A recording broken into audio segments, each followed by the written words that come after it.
So hello guys with the name of God Ram Ram. आज का video बहुत ज़्यादा इंपॉर्टेंट है। क्यों इंपॉर्टेंट है? Because today we are going to solve the data structures algorithm coding question जो Google software engineering internship role के लिए पूछा गया था। तो Hi everyone, this is Yashasvi. I am a third year college student and I've recently cracked Google internship. I did a step internship in this summer, which is 2025, but I got a PPI and I'll be returning again in 2026 as a SUI intern at Google. बहुत सारे students हैं वो on campus और off campus Google का full time software engineer और जो software engineering intern role है उसके इंटरव्यूज दे रहे हैं ऑनलाइन असेसमेंट्स को क्रैक करने के बाद। तो 2026 ग्रेड्स, 2027 ग्रेड्स और 2028 ग्रेड्स, इनका गूगल के साथ प्रोसेस चल रहा है। जिन्होंने अप्लाई किया था, जो लोग शॉर्टलिस्ट हुए थे, जिन्होंने ओए दिया था और जॉब इंटरव्यू दे रहे हैं। तो एक बहुत इंटरेस्टिंग क्वेश्चन पूछा गया है ऑन वेटेड बाइनरी ट्री। तो इस वीडियो में हम देखेंगे कि how can we approach this problem and how can we go towards the solution. So hello guys, I am Kumar K. Previously I worked at Amazon and Media.net as software engineer, and now I spend most of my time in guiding and training students. So today is a very happy day for us because my lovely student Achyut Gupta has cracked an offer from Google. So it's going to be a brilliant podcast where we are going to discuss many tips and tricks on how to crack Google OA and Google interview because many students are trying to get into Google. So अगर आप standard DSA sheets के शिकार हो चुके हो तो आपने वहां से 20-30 स्टैंडर्ड डीएसए शीट के बाइनरी ट्री के क्वेश्चन किए होंगे, बट जो क्वेश्चन गूगल ने पूछा है along with the follow-ups of n-ary tree, इस टाइप का क्वेश्चन आपको कोई भी डीएसए शीट में नहीं दिखेगा, कोई डीएसए कोर्स में भी नहीं दिखेगा।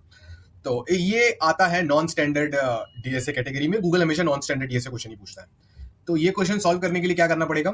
थोड़ा सा लॉजिक लगाना पड़ेगा, थोड़ा सोचना पड़ेगा, और अगर आपने नॉन स्टैंडर्ड डीएसए क्वेश्चन की प्रैक्टिस कर रखी है तो ये इजीली क्वेश्चन हो जाएगा। एक बार ये बाइनरी ट्री का क्वेश्चन सॉल्व हमने कर लिया, कोड वगैरह सब तैयार है, गूगल ने फॉलो अप में पूछा है कि एनरी ट्री हुआ तो कैसे सॉल्व करेंगे। और मैंने और रिसर्च किया था तो यही क्वेश्चन और भी बच्चों को पूछा गया था, उनको ये टाइप के फॉलो अप भी पूछे गए। दिखाता हूं मैं आपको कि क्या कहते हैं।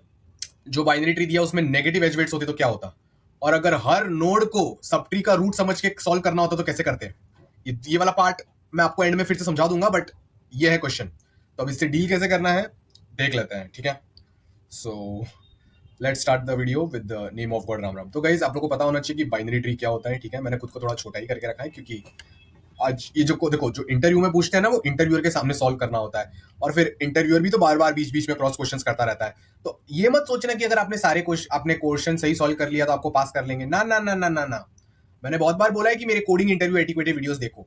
आगे वाले इंटरव्यूअर का हाव भाव समझना होता है कि वो क्या चाहता है, क्या चाहती है, उसको उसके हिसाब से इंप्रेस करना होता है।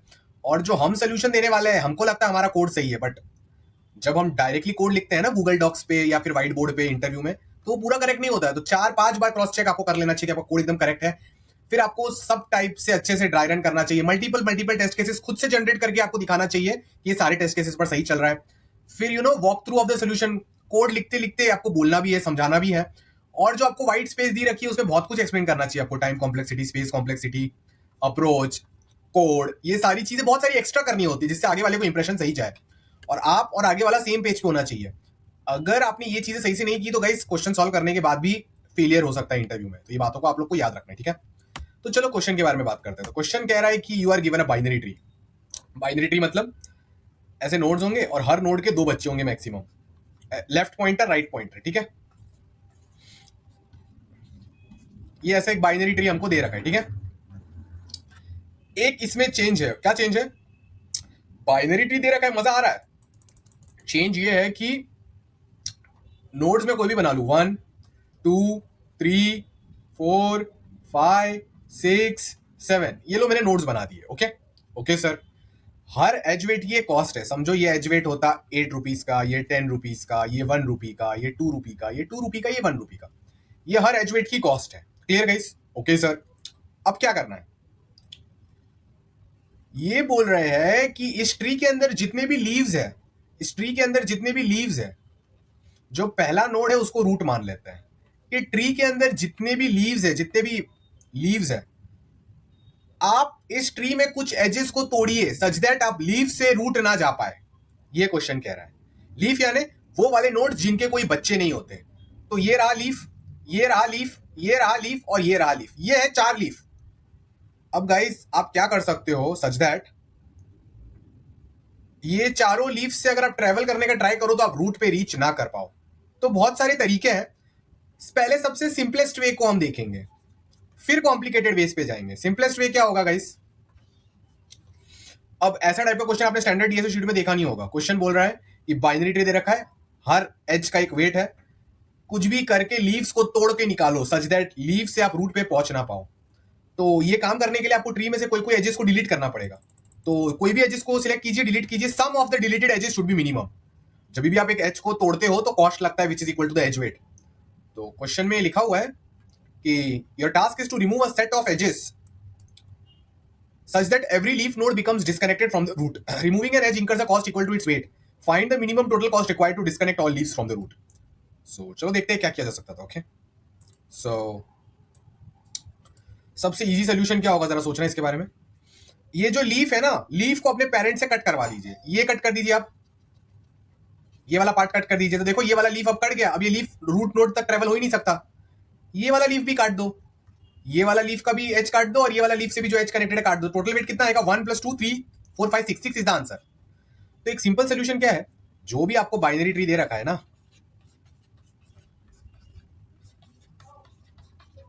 समझो ये बाइनरी ट्री है और ये रूट नोड है, ठीक है। तो मैं चाहता हूं कोई भी लीफ रूट नोड को रीच ट्रेवल ना कर पाए, कोई रास्ता ना हो लीफ से रूट जाने का। तो ये पहला लीफ है, ये दूसरा लीफ है बच्चों, ये तीसरा लीफ है, ये चौथा लीफ है, और ये पांचवा लीफ है। तो क्या करूंगा, लीफ से जो उसके पेरेंट का एज है उसको तोड़ दो। तो ये वाला एज को तोड़ दिया मैंने, इस एज का जो भी वेट है वो अपने आंसर में ऐड कर दूंगा। ये वाला एज को तोड़ दिया, ये वाले एज को भी तोड़ दिया, ये वाले एज को भी तोड़ दिया, ये वाले एज को भी तोड़ दिया, ये वाले एज को भी तोड़ दिया। फिर फाइनल में ट्री कैसा दिख रहा है? ऐसा दिख रहा है। देखो ये दोनों लीव्स टूट गए, ये वाला लीफ भी टूट गया और ये दो लीफ भी टूट गए। तो ये L1 है, ये L2 है, L3 है, L4 है, L5 है। आप भी ये बात मानोगे, क्या मानोगे आप, कि सर ये कहीं भी लीफ से मैं ट्रेवल करूं, अब मैं रूट पे पहुंच ही नहीं सकता। पहले एक रास्ता था लीफ से रूट पे जाने का, अब नहीं है। तो सिंपलेस्ट सोल्यूशन क्या है कि हर लीफ का उसके पेरेंट से जो एज है ना उसको तोड़ दीजिए आप। पेरेंट पता है ना, उस नोड के जो ऊपर नोड है उसका पेरेंट है, और पेरेंट और नोड के नीचे जो दो नोड्स होते हैं उसके दो चिल्ड्रन होते हैं, कभी कभी एक चिल्ड्रन, कभी कभी 0 चिल्ड्रन भी होते हैं। Okay, 0 child children. तो गाइस इसको पोस्ट ऑर्डर ट्रेवर्सल से सॉल्व कर सकते हैं। पोस्ट ऑर्डर ट्रेवर्सल क्या होता है? बॉटम अप डीएफएस डीपी होता है। देखो हो सकता है आपको ये सब कंसेप्ट नहीं पता है, आप बिगिनर हो, फिर भी कोई बात नहीं, आपको समझ आएगा। आप मेरा फ्री कोर्स करो ट्री वन। ओके, सो मैं प्री रिक्विजिट यहां पर लिख देता हूं। प्री रिक्विजिट क्या होगा? https videsiqa.in do tree part of this course. मैं चाहता हूं कि इस कोर्स को आप जाइए, नीचे स्क्रॉल कीजिए, ट्री की सारी वीडियोस देख लीजिए। मैंने बहुत अद्भुत स्टाइल से पढ़ाया है। मैं ज्यादा उसके बारे में अच्छाइयां करूंगा नहीं, आप करो, आपको खुद ही पता चल जाएगा। सिर्फ है 5 वीडियोस बट बहुत दमदार है। तो उसमें मैंने पढ़ाया था कि bottom up DFS DP is nothing but post order reversal. एक टाइप से मैंने उधर ही समझाया हुआ है। मतलब बाइनरी ट्री में हम ऐसे टाइप से ट्रेवर्सल करेंगे कि नीचे से ऊपर जा रहे हैं, ठीक है।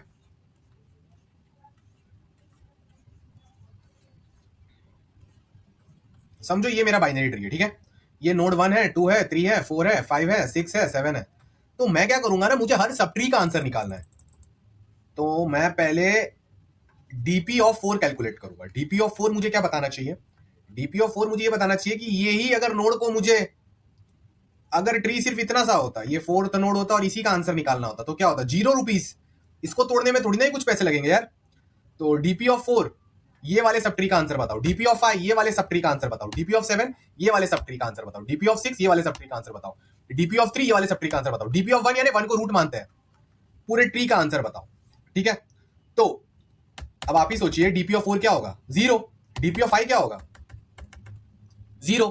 ये एच को मान लेते हैं वेट 1 है इस एच का, और इस एच का मान लेते हैं वेट 2 है। इतना आप लोग को क्लियर हो गया guys? Love you all, love you all, really really love you all. Okay, तो डीपी ऑफ 2 का आंसर क्या होगा? डीपी ऑफ 2 का मतलब क्या है पहले वो सोचते हैं।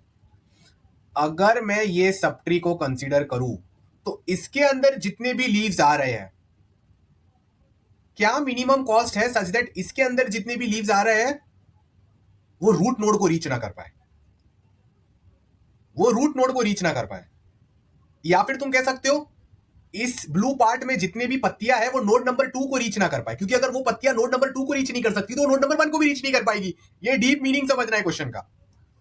तो डीपी ऑफ 2 का मतलब minimum cost to remove the leaves in subtree of 2 such that those leaves can not reach इधर नोड, दिस नोड और द रूट नोड, ठीक है। तो मैं डीपी ऑफ नोड का बात कर लेता हूं क्या है। तो अगर ये कोई एडजेसेंसी लिस्ट में क्वेश्चन दिया होता ना तो हम एक डीपी एरे बना के करते, बट हमको पॉइंटर्स वाइज दिया है तो डायरेक्ट रिकर्सिव फंक्शन कॉल करके काम बन सकता है। तो मैं आप लोग को समझाता हूं कैसे करना है। DP of node means minimum cost to detach the leaves coming under sub tree of node. Sub tree of node के अंदर जितनी भी पत्तियां आ रही है इनको तोड़ने का मिनिमम कॉस्ट क्या है। तो गाइस ये तो आपको दिख ही रहा है। यहां तक कोई वीडियो देख नहीं पाया होगा तो बाइसेप फ्लेक्स मैंने कर दिया है, नीचे टाइम स्टैम्प लिखे, जो जो बाइसेप फ्लेक्स का टाइम स्टैम्प लिखेगा सबको हार्ट मिलेगा और जो सबसे पहले करेगा वो पिन हो जाएगा। तो बताइए डीपी ऑफ 2 क्या होगा। डीपी ऑफ 2 मतलब ये वाले पार्ट में नोड 4 और नोड 5 लीफ है ना, इनको तोड़ने का कितना खर्चा लगेगा। W1 प्लस W2 ना, नोड नंबर 4 को तोड़ने के लिए W1 वाला H को उड़ाना पड़ेगा, तो लो 4 डिटैच हो गया ये वाला लीफ, और नोड वाले 5 को तोड़ने के लिए W2 उड़ाना पड़ेगा, ले लो ये वाला भी डिटैच हो गया। तो DP2 क्या आ जाएगा, W1 प्लस W2। वैसे ही गाइस डीपी ऑफ 6 क्या आएगा, समझो ये H का वेट है W3, तो DP6 आ जाएगा W3। तो गाइस ये कैलकुलेट करना बहुत इजी है, जेनेरिक में आपको दिख ही रहा होगा। क्या दिख रहा होगा कि अगर ये करंट नोड मेरे को कोई दिया हुआ है और समझो इसके नीचे कुछ चाइल्ड है, ठीक है, ये इसका वेट X ले लो, इसका Y ले लो, और ऐसा कोई बड़ा ट्री है, बट इनके कोई बच्चे नहीं है, ये नल पॉइंट कर रहा है, इनके कोई बच्चे नहीं, मतलब ये लीव्स है, ये भी लीफ है, ये भी लीफ है, और इसका नाम ले लेते N1, इसका नाम ले लेते नोड का C1 C2। तो DP of N1 is nothing but X plus Y। मतलब अगर मैं सिर्फ इतने सब ट्री की बात करूं तो इसके अंदर जो भी लीव्स उसको तोड़ने का खर्चा आएगा this edge weight plus this edge weight. इतना आप लोगों को क्लियर हो गया। बट गाइस जब ऐसा नहीं है तब क्या करना है, अब देखो कितना मजा आता है। समझो ये नोड है मेरा N1, ये नोड है मेरा N2, ये एक लीफ से कनेक्टेड है L1 से, ये दूसरी लीफ से कनेक्टेड है L2 से, ये तीसरी लीफ से कनेक्टेड है L3 से, ये अलग लीफ से कनेक्टेड है L4 से, और ये दोनों कनेक्टेड है नोड B से, ठीक है। और नोड B भी किससे कनेक्टेड होगा, रूट तक, ठीक है। अब अगर आपको कोई बोले कि भाई ये W1 ले लो, ये W2, ये W3, ये W4, कोई बंदा बोल रहा है डीपी ऑफ बी निकालो, नेक्स्ट बाइसेप फ्लेक्स के टाइम स्टैम्प के साथ आप लोग मुझे बताओ डीपी ऑफ बी का आंसर क्या होगा। डीपी ऑफ बी मतलब ये वाले जो पूरा ट्री है इसमें सारे लीव्स को तोड़ने का क्या कॉस्ट होगा, और ये जो लीव्स को तोड़ रहे हैं तो क्या होगा, वो सारे लीव से आप बी पे तो रीच नहीं कर पाओगे, बट क्योंकि वो सारे लीव से बी पे नहीं रीच कर सकते, मतलब आप रूट पे भी रीच नहीं कर सकते, जो अल्टीमेटली पूरी ट्री का रूट है। क्यों, अरे मैं तोड़ दूंगा ये सब तो ये वाले लीव्स बी को रीच नहीं कर पाएंगे, और रूट तो बी के ऊपर ही होगा ना, तो बी को नहीं रीच कर रहे हो तो रूट को घंटा रीच कर पाओगे। तो बात यह है डीपी ऑफ बी क्या होगा। आप लोग बोलोगे sir W1 plus W2 plus W3 plus W4, क्यों, क्योंकि ये सब ट्री के अंदर जितने भी लीव्स हैं उनके ऊपर के जो भी एजेस उनको सम ऐड कर दो, हो गया। बट फॉर्मली कैसे लिखेंगे, DP of B is nothing but DP of N1 plus DP of N2। DP of N1 क्या था, ये वाला जो ट्री था इसमें इसके लीव्स को तोड़ने का कॉस्ट क्या लग रहा था, W1 प्लस W2, तो DP of N1 W1 plus W2। DP of N2 ये वाला जो सब ट्री है इसके अंदर लीफ 3 लीफ 4 को तोड़ने का कॉस्ट क्या लग रहा था, W3 plus W4। So DP of N2 is W3 plus W4। इतना आप लोगों को समझ आ गया, मजा आ रहा है, good, nice. So DP of N1 is W1 plus W2, DP of N2 is W3 plus W4। तो DP of N1 plus DP of N2 is nothing but DP of B। इतना आप लोगों को समझ आ गया, great job, love you all, nice. अब तो DP of a node is nothing but DP of its left child plus DP of its right child, बशर्ते ये दोनों जो लेफ्ट चाइल्ड राइट चाइल्ड है ये लीफ नहीं होने चाहिए। देखो ना N1 लीफ नोड नहीं था, इसके नीचे और भी था, तो डीपी ऑफ N1 लेके ऐड कर दे, डीपी ऑफ N2 लेके। अब डीपी ऑफ N1 में आप ये नहीं बोल सकते क्या, डीपी ऑफ N1 में आप ये नहीं बोल सकते sir DP of L1 plus DP of L2 is the answer. क्यों, क्योंकि नोड N1 का लेफ्ट चाइल्ड है राइट चाइल्ड है, दोनों का डीपी ऐड कर लो, बट डीपी ऑफ L1 तो जीरो है, L1 को कैसे L1 से दूर करोगे, डीपी ऑफ L2 तो क्या है, जीरो है। तो जब आपके नोड का लेफ्ट चाइल्ड या राइट चाइल्ड जो भी होने दो, अगर उसका लेफ्ट चाइल्ड या फिर उसका राइट चाइल्ड या फिर दोनों अगर लीफ है, अगर दोनों लीफ है या कोई एक उसमें से लीफ है, तो गाइज ये एज वेट ऐड करना जरूरी है, क्योंकि लीफ वालों को तो ऊपर के एज वेट से कट करना होता है, ठीक है। तो गाइज यही फॉर्मूला लगाते लगाते पूरा बाइनरी ट्री का क्वेश्चन सॉल्व हो जाएगा। जैसे ये है, अब समझो ये बाइनरी ट्री के लिए सॉल्व करना है, तो कैसे सॉल्व होगा, ये वेट W1 है, W2 है, W3 है, W4 है, W5 है, तो कॉन्शियसली आपको समझ आ गया answer W1 W2 W3 W4 plus W5 है। बट हम कैसे करेंगे इसको सॉल्व, ये मेरा रूट है, तो वही पोस्ट ऑर्डर ट्रेवर्सल करूंगा, लेफ्ट को कॉल मारूंगा, राइट को कॉल मारूंगा। ये समझो नोड है N1 N2, तो मुझे डीपी ऑफ रूट निकालना है। डीपी ऑफ रूट मतलब ये जो पूरा ट्री है इसके अंदर सारे के सारे लीव्स को तोड़ने का खर्चा कितना आने वाला है। DP of root is nothing but what, DP of N1 plus DP of N2। तो डीपी ऑफ n1 कॉल हो जाएगा और डीपी ऑफ n2 कॉल हो जाएगा, और फिर DP n1 DP n2 calculate करेंगे। आपको भी पता है डीपी ऑफ n1 क्या आने वाला है, w1, बस ये वाले चीज को तोड़ने की जरूरत है। डीपी ऑफ n2 क्या आने वाला है, w2 plus w3 plus w4 plus w5। कैसे आएगा, डीपी ऑफ n2 किसको कॉल करेगा, समझो ये a है और ये b है, तो DP of a plus DP of b, और डीपी ऑफ a किसको कॉल करेगा, DP of a is connected to two children, तो डायरेक्ट उनके एज वेट्स ऐड हो जाएंगे। तो देख लो नीचे से आंसर ऐड होके ऊपर चला जा रहा है, क्लियर। तो चलो इसका कोड देखते हैं C++ वाला। अगर आप बिगिनर भी हो फिर भी आपको सब समझ आ जाएगा। गूगल में स्टाइपेंड 1.5 लाख पर मंथ आपको मिल सकता है, फिर पीपीओ भी मिलेगा। मेरे बहुत सारे स्टूडेंट्स ने गूगल क्रैक कर रखा है। तो गाइस इंटरमीडिएट कोड लिंक समझते हैं हम लोग। कोई भी YouTuber, influencer, educator recent company के डीएसए क्वेश्चंस करवाता ही नहीं है, ओए और इंटरव्यू के, जो बच्चों को एक्चुअल में फेस करने पड़ते हैं, इसलिए बच्चे फेल हो जाते हैं। मैं आपको सब कुछ बता रहा हूँ, नॉट जस्ट अ सोल्यूशन, ये भी बता रहा हूँ कि एक्स्ट्रा चीजें भी करनी है, नहीं तो इंटरव्यू इंप्रेस नहीं होता फिर फेल कर देता है। तो आपको पूरा दिमाग लगाना 101%। ओके, अब तो देखो नोड का स्ट्रक्चर कैसा होगा ना, वो समझना बहुत जरूरी है। क्या होता है नोड में, ये सब नहीं पता तो बेसिक गूगल सर्च कर लो कि बाइनरी ट्री का नोड स्ट्रक्चर कैसा होता है। तो देखो गाइस, पहले तो left pointer, right pointer, left weight, right weight. जब तक नोड नया नया डिक्लेयर हुआ है तो left edge weight 0, right edge weight 0, ठीक है। तो गाइस देखो ये वाला ट्री बना है, रूट नोड है, n1 से कनेक्टेड, n2 से, n3, n4 खुद से हमने इनपुट बनाया है, और ये वाला एज वेट है 5, ये है 8, ये है 4, ये है 2, ये 3, ठीक है। अब देखो मैंने क्या किया, DP of root is the answer, तो answer is DP of root लिख दिया। अब देखते हैं ये कैसे आ रहा है आंसर, देखो क्या हो रहा है। तो गाइस ये डीपी फंक्शन काम कैसे करता है, आप लोग को ये बात पता होनी चाहिए, ठीक है। तो इंट डीपी ऑफ रूट को कॉल करेंगे, तो आप लोग को भी पता है DP of root is nothing but what, DP of root is nothing but DP of n1 plus DP of n2, where n1 is the left child, n2 is the right child. तो देखो code में भी ये लिखा है, अगर जो current node है वो नल है तो 0 रिटर्न कर दो, ठीक है, क्लियर। नहीं तो integer u is nothing but what, DP of root dash left, left child का जो डीपी वैल्यू है और राइट चाइल्ड का जो डीपी वैल्यू, उन दोनों का सम कर दो, ये इंट u है और ये रिटर्न करना है। अब आप बोलोगे सर ये तो ठीक है, बीच में ये क्या है, बीच में ये लाइंस मैंने लिखी है चेक करने के लिए, कहीं ऐसा तो नहीं कि अपना जो लेफ्ट चाइल्ड है, समझो रूट डैश लेफ्ट एग्जिस्ट करता है, ठीक है। ओके सर, क्या पता लेफ्ट चाइल्ड एक लीफ हो। अगर लेफ्ट चाइल्ड एक लीफ है तो आपको पता है ना, सावधान रहना है। समझो ये मेरा नोड के है, ठीक है, बहुत बड़े ट्री में, और ऐसा दिख रहा है स्ट्रक्चर। तो ये L1 लेफ्ट नोड मेरा लीफ है, तो लीफ है तो डीपी ऑफ L1 0 होगा, उससे फायदा नहीं। ये जो एज आ रहा है ना लेफ्ट का, उसको ऐड करना पड़ेगा। तो कैसे पता चलेगा, करंट नोड है, तो लेफ्ट वाला नोड क्या होगा, नोड डैश लेफ्ट।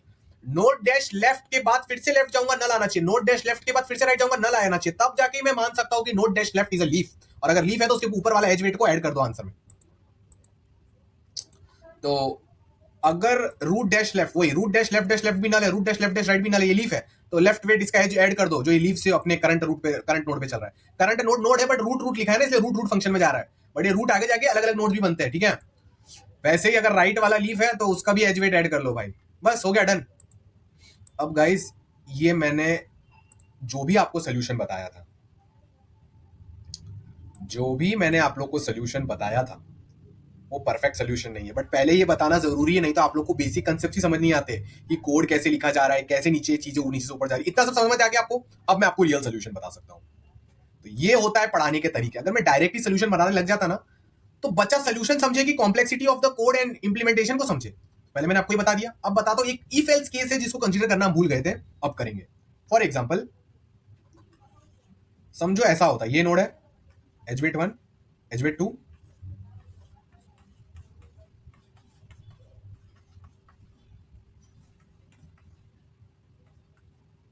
ठीक है, ये भी एज वेट 1 मान लेते हैं, ये एज वेट 1 मान लेते हैं, ये एज वेट 2, ये एज वेट 2 मान लेते हैं, ठीक है। ये एज वेट को क्या मान लेंगे, 3 3 3 3 3 3। तो अगर मैं डीपी ऑफ रूट आपको पूछूं तो आप क्या बोलोगे। अब डीपी ऑफ 3 में अगर आपको पूछूं तो क्या होगा, सोचिए। सॉरी, डीपी ऑफ रूट आपको पूछूं, ये रूट नोड है राइट। तो मुझे आप लोग बताइए कि डीपी ऑफ रूट क्या आने वाला है। डीपी ऑफ रूट आने वाला है यही ना, सारे लीव्स को तोड़ूंगा, ए 1 2 3 4 5 6 3 6 18 आने वाला है, आपको पता है। बट 18 से बेटर आंसर एग्जिस्ट करता है, कैसे बताता हूं। समझो ये नोड है x और ये नोड है y, तो डीपी ऑफ x क्या है, डीपी ऑफ x है 6 और डीपी ऑफ y भी क्या है, 6 है। समझो ये नोड है m, ये नोड क्या है, m है, तो डीपी ऑफ m का आंसर क्या होगा। मतलब अगर मैं ये वाला सब ट्री लूं तो इसके अंदर सारे लीफ पत्तियों को तोड़ने का कॉस्ट क्या है। तो आप लोग बोलोगे sir DP of m is nothing but DP of x plus DP of y, क्योंकि x and y are not child nodes. मैं आपकी बातों से पूरा सहमत हूं, ठीक है। DP of X plus DP of Y, ये सब आप लोग को समझ आ गया, मजा आ गया, मुझे भी मजा आ रहा है। तो अगर दोनों को ऐड करूंगा तो कितना, 12 रुपये लगेगा। बट गाइस एक बेटर तरीका है, डीपी ऑफ एक्स और 1, डीपी ऑफ आई और 1, और एक ऑप्शन था। आपने क्या किया डीपी ऑफ एम कैलकुलेट करने के लिए, आप बोल रहे हो कि डीपी ऑफ एक्स में जितने भी लीव्स है इनको तोड़ना जरूरी है, और डीपी ऑफ वाई ये वाले सब ट्री में जितना लीव्स है इनको तोड़ना जरूरी है, इन दोनों का मिश्रण होगा तो डीपी ऑफ एम आएगा। बट गाइस और एक तरीका है, डीपी ऑफ एक्स के सारे लीव्स को तोड़ने की जरूरत नहीं है, आप ये वाले एच वेट को भी तो तोड़ सकते हो।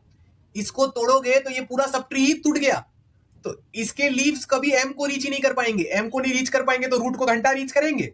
समझे बात को?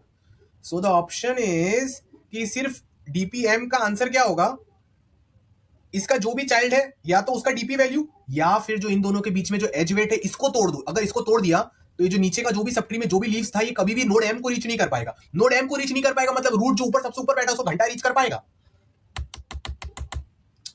तो डीपी एक्स और 1 और प्लस डीपी वाई और दिस एज वेट, कभी कभी हो सकता है ये एज वेट बहुत छोटा है तो इसको तोड़ना ज्यादा बेनिफिशियल है रेदर देन जो भी डीपी ऑफ वाई का बेस्ट आंसर आया है, क्योंकि इसको तोड़ोगे तो पूरा सप्ट्री वाई उखड़ जाएगा। अरे पूरा सप्ट्री वाई उखड़ गया तो उसके अंदर जितने भी लीव्स थे वो वैसे भी रीच नहीं कर पाएंगे। तो जरूरी नहीं है कि लीव्स को डिटैच करने के लिए लीव्स को नीचे से तोड़ना जरूरी है, ऊपर से भी तोड़ सकते हैं। तो यू नो आप लोग को आंसर क्या आने वाला है, DP of M, DP of M 2 आने वाला है गाइस, डीपी ऑफ एम क्या आने वाला है 2। कैसे? मैंने बाइसेप फ्लेक्स कर लिया है, रिस्पॉन्सिबिलिटी आप लोग को मुझे बताना कि मैंने 2 रुपयों में कैसे मेक श्योर कर लिया कि सारे के सारे लीव्स डिटैच हो जाए। अरे इसको तोड़ो, ये वाले 1 को और ये वाले 1 को, इस सारे के सारे जितने भी लीव्स थे अब वो नोड एम को रीच नहीं कर सकते, नोड एम को रीच नहीं कर सकते तो घंटा रूट को रीच करेंगे। डीपी ऑफ एम 2 है, इसको एन मान लेते हैं। DP of M is 2, DP of N is 4। अगर ये वाला जो डीपी ऑफ एन इसका सब ट्री को तोड़ूंगा तो ये दोनों दो दो दो दो 4, इनको ही तोड़ना बेस्ट रहेगा रेदर देन 3 और 3 6। अब गाइस डीपी ऑफ रूट का फॉर्मूला, प्लीज वीडियो पॉज करो और खुद से निकालो। डीपी ऑफ रूट का फॉर्मूला क्या होगा, 2 नंबर्स ऐड होने वाले हैं, या तो DP of M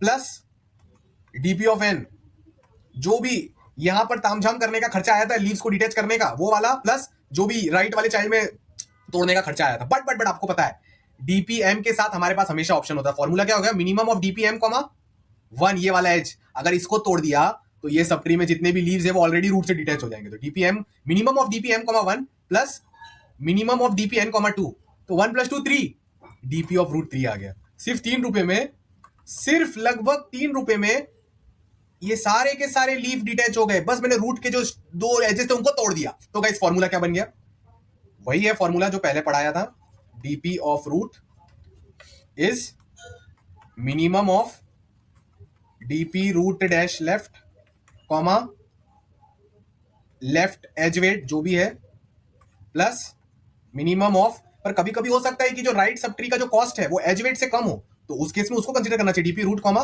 right edge weight जो भी है। बस गाइस ये हो गया फॉर्मूला। आपको फाइनल कोड लिंक दिखाता हूं, मजे आ जाएंगे आपको। So guys final code link ये रही। और गाइस ये क्वेश्चन का जो फॉलो अप है ना इसका मतलब यही था, also could you have answered for each node if that node was considered as a root. मतलब ये बोल रहे हैं कि आप हर सब ट्री का आंसर देख सकते हो, जैसे ऊपर रूट है और समझो ये नोड n1 है तो क्या आप ये बता सकते हो कि डीपी ऑफ n1 क्या होगा। अरे वो तो हमको ऑलरेडी पता है, ये सिर्फ वही बच्चा आंसर नहीं कर पाएगा जिसको पता ही नहीं है कि ट्री में हो क्या रहा है, जो रट के आया छाप के बोल रहा है ऐसे, ये तो आप लोग डील कर लोगे। So also could you have answered for each node if that node was considered as the root. Yes sir for sure. What if edge weights were negative, आप लोग को इसका दिमाग लगा के आंसर गूगल चैट में लिखना है। अब गाइस फॉलो अप में एनएरी ट्री के बारे में पूछा था, बट फाइनल पहले कोड लिंक देख लेते हैं। Left pointer, right pointer, left weight, right weight, बहुत मजा आ रहा है, मुझे भी आ रहा है, आपको भी आ रहा है। गाइस कुछ नहीं है, कोड में देखो पहले DP root left left root dash right और मिनिमम ले लिया दोनों का, लेफ्ट वेट का राइट वेट का, खत्म, फॉर्मूला लगा दिया। हाँ ये भी चेक किया कि ये चीजें है कि नहीं, क्योंकि अगर ये वैल्यूज ग्रेटर देन 0 है तो ही मतलब बनता है ये सब करने का। अगर ये 0 आ रहा है मतलब ये लीफ है, मतलब ये वाला चीज एग्जीक्यूट होगा। तो गाइस आप समझ गए होंगे। अब गाइस मेन क्वेश्चन था कि अगर एनएरी ट्री होता तो बच्चा आप क्या करते, मतलब हर नोड के बहुत सारे बच्चे हो सकते हैं। अरे कोई नोड की बात नहीं है, समझो ये नोड मेरा m है, इसका पहला बच्चा C1, दूसरा बच्चा C2, तीसरा बच्चा C3, चौथा बच्चा C4। मजा आ रहा है ना, मजा आ रहा है ना, मुझे भी। और इसके भी ऐसे ऐसे है, समझो ना, सब ट्री बन रहा है। डीपी ऑफ एम कैसे निकालोगे, DP of M sir DP of M निकालने के लिए मतलब ये वाला जो भी सब ट्री है इसके अंदर जितने भी नीचे लीफ आ सकते हैं सब लीफ होंगे। तोड़म ताड़ी का क्या कॉस्ट है? सेम डीपी ऑफ C1, ये वाले सब ट्री में जितने भी लीव्स आ रहे हैं उनको तोड़म ताड़ी का जो कॉस्ट है प्लस डीपी ऑफ C2, जितने भी चाइल्ड है सब चाइल्ड को इटरेट करके सबका डीपी2। बट सिर्फ डीपी C1 मत लिखना, क्या लिखोगे? Minimum of DP C1 comma edge, ये जो एज वेट है E1, ये जो एज वेट है E2, ये जो एज वेट है E3। तो आप समझ गए होंगे अगर मल्टीपल चिल्ड्रन है तो जो बाइनरी ट्री के लिए किया था वही इसके लिए भी होगा। क्या होगा? DP of M। अगर समझो डीपी ऑफ M निकाल रहा हो तो it is nothing but minimum of DP C1 comma E1। E1 is the edge from node C1 to M plus minimum of DP C2 comma E2 plus like this जितने भी बच्चे हैं। और इसका कोड में दिखा देता हूं गाइस। हो सकता है कि आपको एनरी ट्री का नोड स्ट्रक्चर लिखना नहीं आता तो प्लीज सीख लेना, ठीक है? क्या करेंगे ना, हर नोड एक वेक्टर से, जो भी आपका नोड स्टार होगा ना वो वेक्टर से अटैच्ड होगा, ठीक है? तो लोड लेने की जरूरत नहीं है, बिल्कुल भी लोड लेने की जरूरत नहीं है। तो ये जो नोड स्टार है, ठीक है ना, that will be pointing towards an array और वेक्टर। और वो एरे वेक्टर में सारे बच्चे होंगे N1 star, N2 star, N3 star, such that N1, N2, N3 are the children of node star. तो यही कोड है, आप लोग देखोगे समझ आ जाएगा। देख सकते हो vector pair node star into children, आप लोग को आइडिया लग रही होगी ये सब चीजों की। सेम चीज किया है, सारे चिल्ड्रन को इटरेट करो plus DP of child he best answer है। बट अगर वो पीके 0 है मतलब वो लीफ है तो फिर तो डायरेक्ट उसका एज वेट, अगर लीफ नहीं है तो डीपी ऑफ चाइल्ड या फिर जो करंट वेट है उन दोनों में से कोई एक आंसर होगा, ले लो और उसको ऐड करते जाओ और खत्म गाइस, खत्म बात, ठीक है?